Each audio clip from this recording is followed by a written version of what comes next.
ఇవాళ కామారెడ్డిలోని శుభం కన్వెన్షన్ హాల్లో కాంగ్రెస్ సన్నాహక సమావేశం జరగనుంది.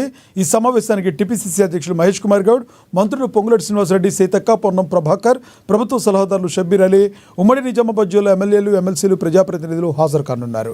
ఇదే విషయానికి సంబంధించి మరింత సమాచారాన్ని మా ప్రతినిధి నవీన్ ఫోన్ ద్వారా అందిస్తారు. నవీన్, చెప్పండి. ఒక రకంగా బీసీ డిక్లరేషన్ చేయడం ద్వారా కాంగ్రెస్ ఒక రకంగా అన్ని రాజకీయ పార్టీలు కంటే ప్రజల్లో ఒక రకంగా ముందుందని చెప్పాలి. ఇచ్చిన హామీ నెరవేరుస్తున్నందుకు ఈ సన్నాహక సమావేశం జరుగుతుంది అనుకోవచ్చా?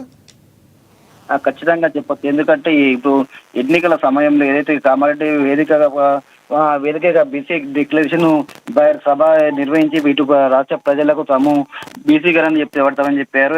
ఆ మాట నిలబెట్టుకుంది. అయితే మొన్న జరిగిన అసెంబ్లీ సమావేశంలో బీసీ డిక్లరేషన్ పై చేసింది.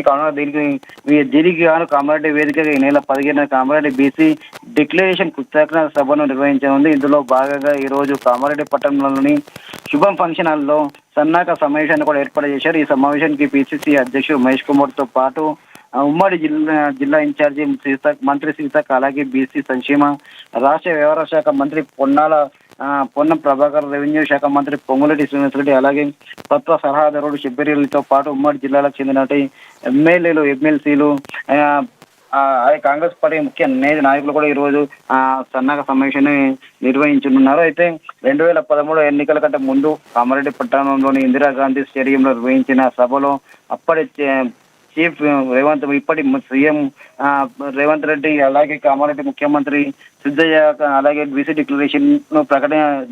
డిక్లరేషన్ ప్రకటించారు. అనంతరం అధికారంలోకి వచ్చిన కాంగ్రెస్ పార్టీ అనుకున్నట్లుగానే బీసీలకు 42% రిజర్వేషన్లు కూడా కోసం బిల్లును కూడా రూపొందించి గవర్నర్కు ఆమోదం కోసం పంపింది. ఆ తర్వాత 50% రిజర్వేషన్లపై ఉన్న స్టీరింగ్ తొలగిస్తూ కూడా చట్టం చేపట్టింది. బీసీ డిక్లరేషన్ ప్రకటించిన కామారెడ్డిలోనే కృతజ్ఞత సభను కూడా ఏర్పాటు చేయాలని కాంగ్రెస్ నేతలు భావిస్తున్నారు. అయితే ఈ క్రమంలోనే శుక్రవారం రాత్రి కూడా షబ్బీర్ అలీ నివాసంలో మంత్రులు సీతక్క, అలాగే పొంగులేటి శ్రీనివాసరెడ్డి, అలాగే పిసిసి అధ్యక్షుడు మహేష్ కుమార్ గౌడ్ కామారెడ్డి సన్నాహక సభపై ఒక నిర్ణయం కూడా తీసుకున్నారు. ఈ నిర్ణయం అది సమావేశాన్ని అందరి అభిప్రాయం తీసుకొని ముందుకు వెళ్లాలని కూడా నిర్ణయించారు. అందులో భాగంగా ఈ నెల 15 నిర్వహించనున్న కృతజ్ఞత సభకు ఏసీసీ అగ్రనేతలు రాహుల్ గాంధీ, అలాగే మల్లికార్జున రెడ్డి, కేశవేళ్లు కూడా ఆహ్వానించాలని కూడా రాష్ట్ర నాయకులు భావిస్తున్నారు.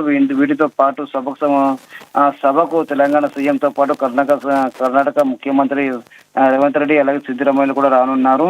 దీనికి సంబంధించి కూడా ఈ రోజు ఏదైతే ఈ నెల 15 జరగబోయే బీసీ డిక్లరేషన్ సభకు ప్రాంగణాన్ని కూడా ఇందాకనే ఇటు మంత్రులు పొంగులేటి శ్రీనివాసరెడ్డి, అలాగే సీతక్క, పొన్నం ప్రభాకర్, కొండ సురేఖ, అలాగే ఎమ్మెల్యేలు మధుసూదన్ రావు, లక్ష్మీకాంతరావు కూడా ఇప్పుడు పరిశీలించారు. అనంతరం సన్నాహక సభ కూడా నిర్వహించున్నారట్లు తెలుస్తుంది. Thank you Naveen.